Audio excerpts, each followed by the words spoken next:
Tu connais les festivals d'été chrétiens, les pèlerinages, les journées mondiales de la jeunesse? Quand dormir à la belle étoile ne t'effraie plus, ou presque. Quand tout ce qui compte, c'est le temps de louange, les nouvelles amitiés, le fait de pouvoir réfléchir avec d'autres sur ta foi, et surtout en parler sans complexe, parce que chaque personne que tu rencontres a le feu. Si tu n'as pas encore vécu des semaines comme celle-ci, n'attends plus, tu ne le regretteras pas. Mais ces moments forts sont très parsemés. Quand l'événement où tu as vécu un moment fondateur pour ta foi n'arrive que tous les 2 à 3 ans comme les JMJ, comment faire pour tenir? Comment garder la flamme dans un quotidien où la veillée d'adoration, la soirée de louange qui te mettait rapidement en présence de Dieu sont rares? Comment te ressourcer au niveau de ta foi quand il n'y a pas de workshop chrétien tous les après-midi? Est-ce que dans ton quotidien, tu peux vivre pleinement ta foi, en toute simplicité, sans que les autres le sachent? Ou as-tu besoin de l'afficher, de dire à tout le monde que tu es chrétien pour la vivre pleinement? Pour répondre à ces questions, nous sommes allés à la rencontre de jeunes qui vivent depuis 1 an dans un foyer d'étudiants chrétiens en France. Même s'ils sont de différents pays, ils côtoient une réalité de plus en plus déchristianisée. Ils témoignent de leur foi dans le quotidien, avec ses hauts et ses bas, avec des expériences inattendues, avec la réalité de leur génération d'aujourd'hui.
Mais je m'appelle Adèle, j'ai 22 ans, je suis en 2e année de culture et médias à l'université de Lille. Je pense que Dieu, il est de plus en plus présent dans mon quotidien. Donc là, je suis au foyer étudiant avec le Chemin Neuf et donc on a un petit oratoire et c'est vrai que j'aime beaucoup passer à l'oratoire au début de ma journée, un peu pour lui confier voilà, ce que je vais vivre.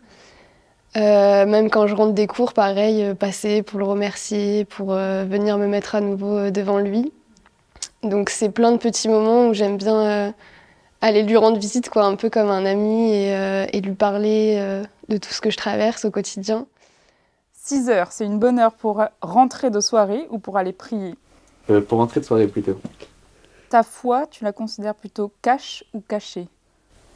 Pour le moment un petit peu plus cachée, oui. Je la vis un peu plus personnellement, disons. Je ne vais pas proclamer à tout le monde que je suis forcément chrétien, catholique. Même si ça fait partie de moi et que j'ai beaucoup baigné dedans quand j'étais enfant, etc. Mais je crois pas que ce soit un détail si important que ça, dans ma vie de tous les jours en tout cas. Plutôt messe tous les jours ou tous les jours une coiffure différente? Tous les jours une coiffure. Et plutôt une fois cache ou caché? Disons milieu. Et vers le cache. C'est-à-dire? Tu peux un peu expliquer? Oui.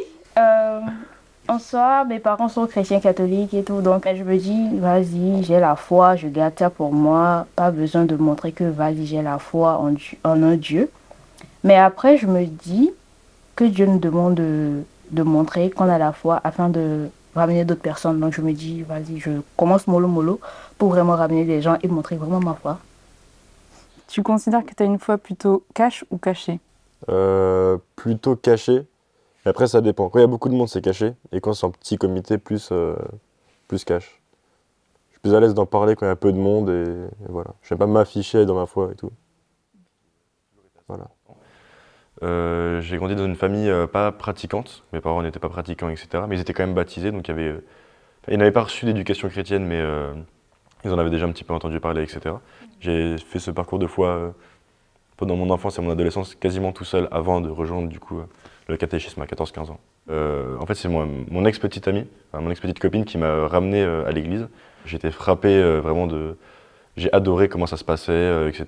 Donc l'ambiance qu'il y avait, c'était aussi une sorte de... Voilà, le monde chrétien, c'est devenu une sorte de nouvelle maison où j'ai pu apprendre plein de choses, etc. Donc j'avais soif d'apprendre et aussi soif de comprendre que Dieu nous aimait.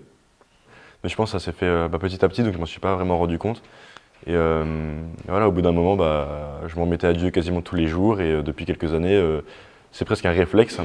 Même si j'en ai pas envie, je me mets à prier le soir, etc. Je me mets à penser en fait à ce que Dieu pense de ce que je fais, par exemple. Communiquer avec Dieu sur ce que je fais, le bon comme le mauvais.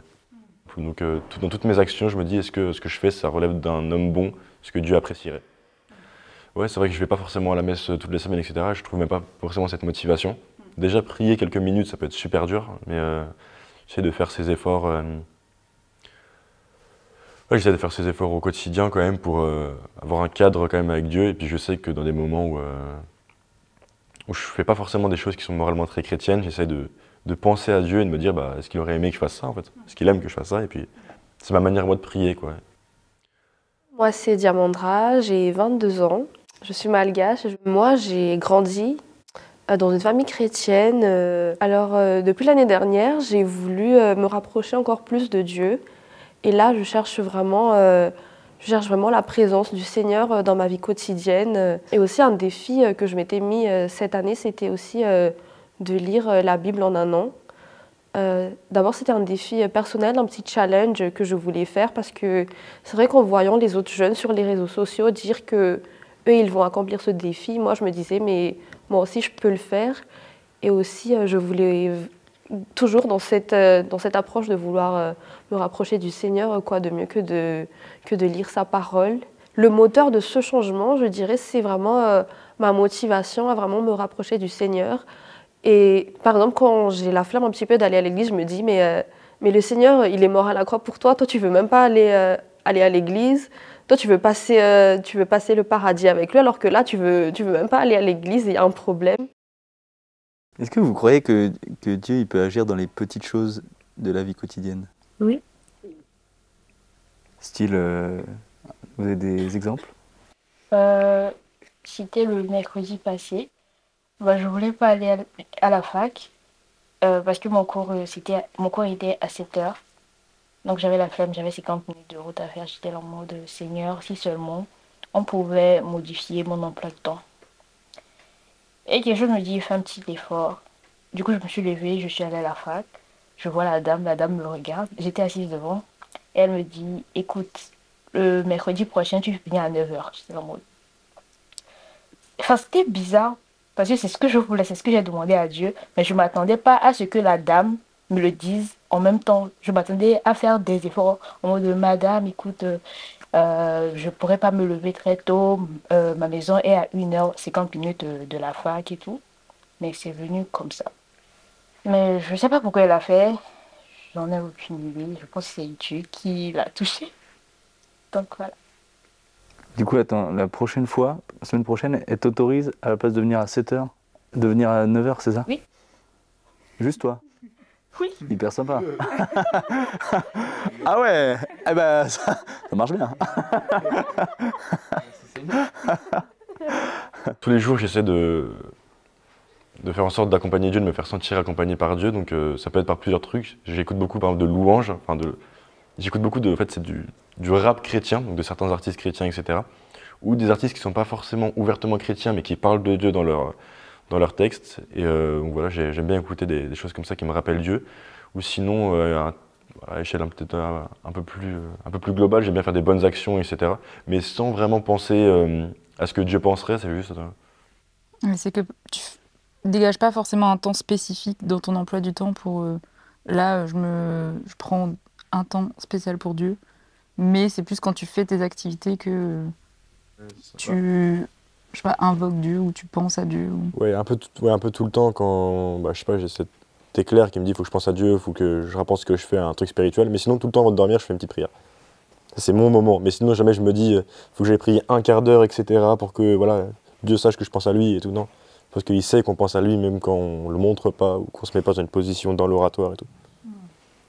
Je m'appelle Léopold Verhoff Di Paoli, j'ai 21 ans. Il y a quelques années, j'ai passé du temps dans un institut théologique à Vienne et cela m'a un peu ouvert les yeux sur la foi.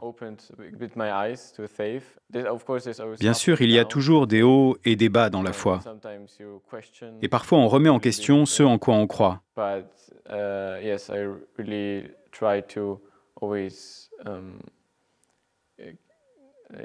Mais j'essaye toujours d'entretenir ma foi et de ne jamais la perdre.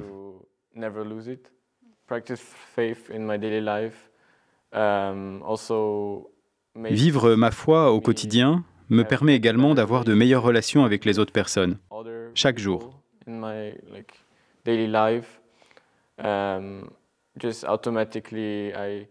Naturellement, je me soucie davantage des autres et j'essaie d'être amical avec eux et de me soucier d'eux. Même au sein du foyer, parfois avec Adèle ici présente, c'est compliqué. Mais du coup, après moi en fait, le Saint-Esprit ne m'a pas assez retenu pour que je sorte pas des insultes, parce que souvent je l'ai insulté quand même. Voilà, des insultes qui viennent du cœur. Mais après, souvent c'est plus elle qui est venue me chercher, mais parfois ça arrive que ce soit moi qui vais la chercher, et puis on va prier, on discute, etc. Donc on règle ça aussi par la foi, quoi. C'est pas que Dieu est intervenu avant, mais après plutôt. Ouais, c'est ça en fait. Parce qu'avant, j'avais trop envie de l'insulter, c'était plus fort que moi. Mais après, quand on se calme et tout, on est tous des enfants de Dieu, donc faut pas se manquer de respect, quoi. C'est ça. Et t'as pas envie que la situation change un peu de... Comment ça? Mais que Dieu intervienne avant que l'insulte arrive, quoi, pour éviter de s'insulter. Ah si, c'est mieux, mais parfois c'est juste trop naturel, quoi. Elle m'a tellement énervé que j'ai juste eu envie de l'insulter, ou... Ouais. Mais après, c'est... ça se règle. Et après, on travaille aussi dessus. Est-ce qu'un bon chrétien aurait insulté? Non, donc on a envie d'être des bons chrétiens, donc on n'insulte plus, quoi. C'est aussi se modérer par l'intermédiaire du Saint-Esprit. Est-ce qu'on a envie d'écouter le Saint-Esprit? Avant, j'avais pas forcément envie, maintenant j'ai envie, donc j'insulte plus Adèle. Voilà. C'est ça. Quelle sagesse. Ouais.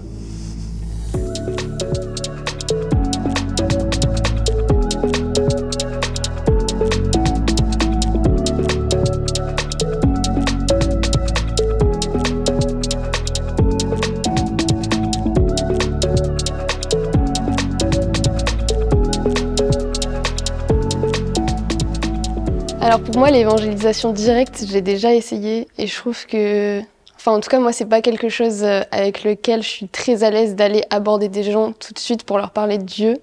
Je pense qu'il y a des gens à qui ça sert, mais ça peut être fait de façon maladroite parfois et ça peut être un peu un contre-témoignage. Mais donc c'est vrai que les moments où c'est pas accueilli, c'est forcément plus difficile. Parce que je pense que montrer aussi qu'on est chrétien et qu'on croit en Dieu, c'est aussi un peu montrer une vulnérabilité.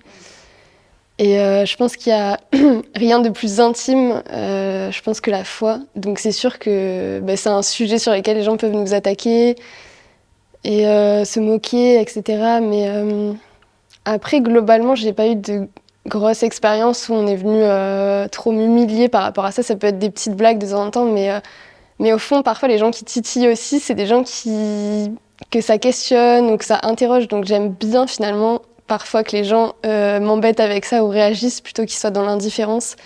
Mais c'est plus les adultes ou, par exemple, dans ma fac, c'est assez politisé, etc. Donc c'est vrai que les profs vont avoir des discours très anticléricaux.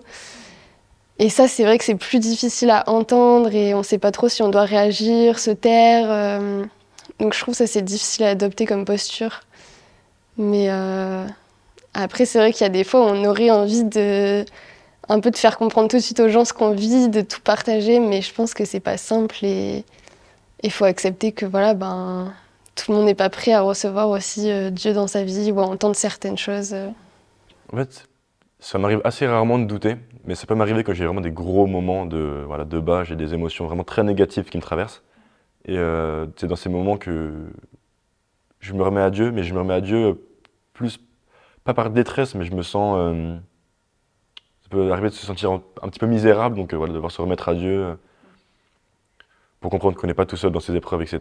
Mais oui, ça arrive de douter, mais douter de l'existence de Dieu, c'est quelque chose que j'ai très peu ressenti. Parfois, quand je suis vraiment au plus bas, je peux me dire, est-ce que vraiment quelqu'un m'écoute? J'avais l'impression que j'avais un pied dans le monde et un pied dans la foi. Par exemple, c'est vrai que des fois, je me conduis pas vraiment comme une bonne chrétienne. Des fois, j'ai un petit peu la flemme de lire ma Bible. Des fois, je trouve pas aussi le temps de prier. Aussi mes actes, vraiment, des fois, j'ai l'impression que je suis pas encore totalement, on va dire, parfaite. Par exemple, des fois, quand j'interagis avec des personnes qui ne me plaisent pas trop, je sais que l'ancienne moi aurait tout fait pour blesser la personne, parler à la personne jusqu'à ce qu'elle soit vraiment blessée. Et là, aujourd'hui, c'est vrai qu'avec un petit peu de recul, je me dis, mais qu'est-ce que Jésus aurait fait? Et c'est à ce moment-là que je me dis que voilà, ça, ce sont les actes du monde. Quand j'habitais encore à l'île Maurice, j'avais un peu deux vies. J'avais la vie à la maison et j'avais la vie avec les copains. Et du coup, elle était très très différente l'une de l'autre, où le monde extérieur, le monde avec les copains, du coup, était beaucoup moins dans un contexte religieux. Et du coup, même encore aujourd'hui, quelquefois, je sens une petite tension entre les deux. Parce que c'est deux mondes complètement différents, avec deux mentalités vraiment très très différentes. Et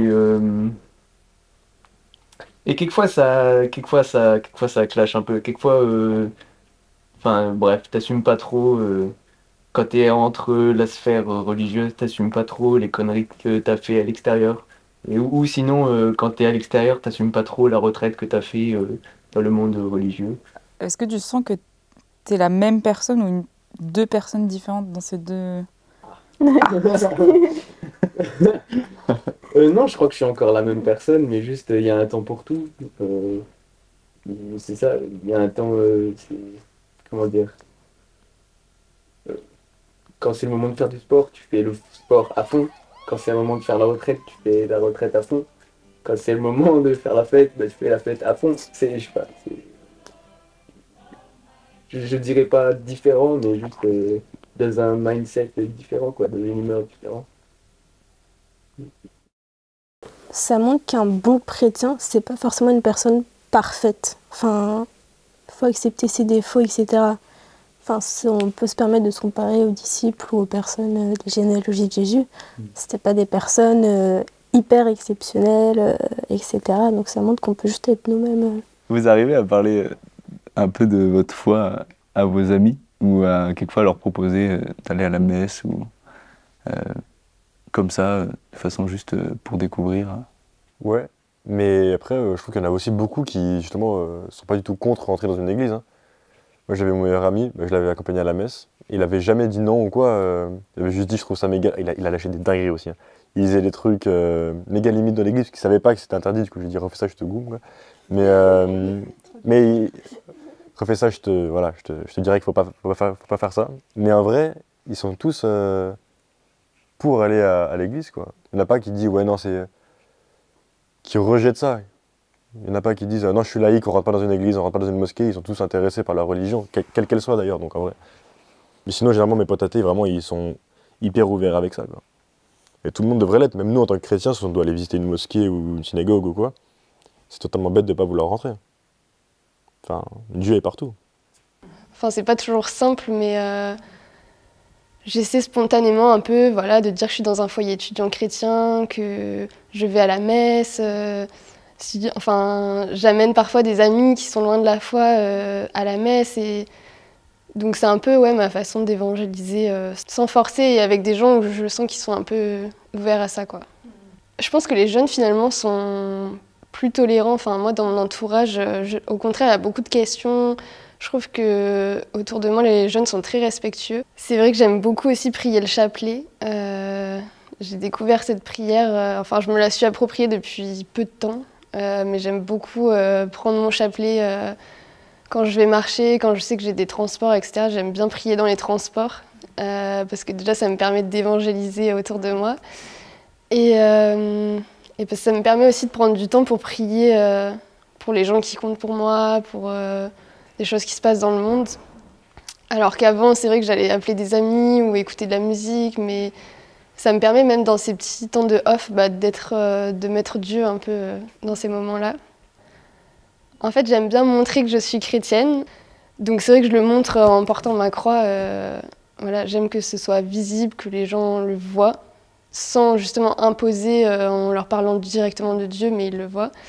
Aussi sur mon téléphone, sur ma coque, j'ai Jésus en fond d'écran aussi. Enfin, donc j'aime montrer que c'est pas une honte et qu'au contraire, ça peut être quelque chose de beau et vécu dans la simplicité, sans en faire trop, mais en n'ayant pas honte quand même.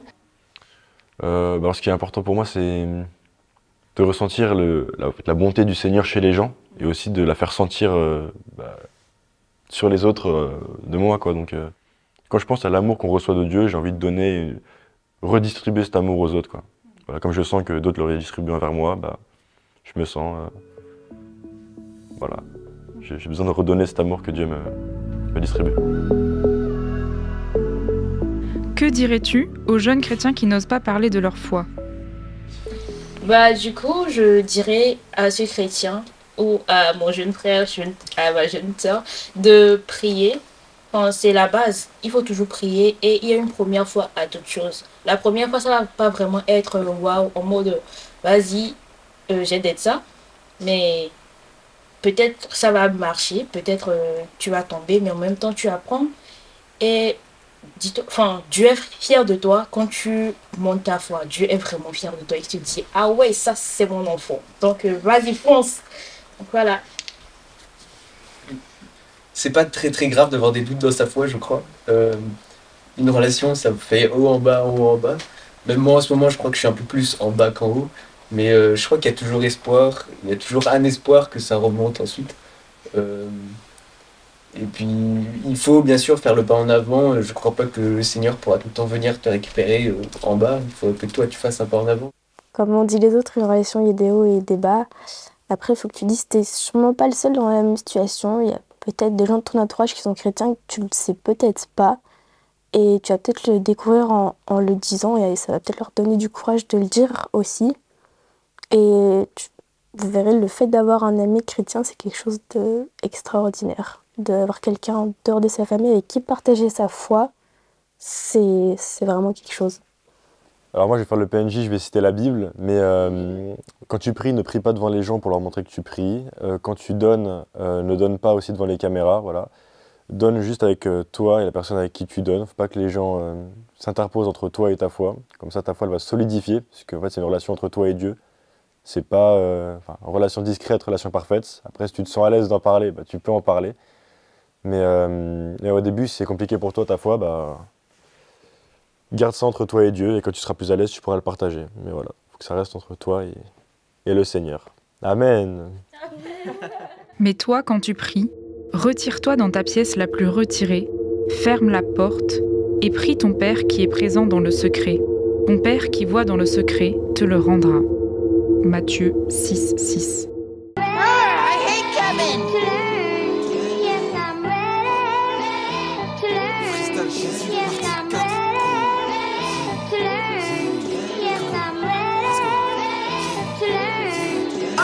Jésus-Christ, il m'a sauvé de la mort. J'ai décidé de dessus, j'ai pas de remords. Jésus, dans ma misère, tu me tends la gorge. Bien faire sans ta miséricorde. Jésus, le nom au-dessus tous les noms.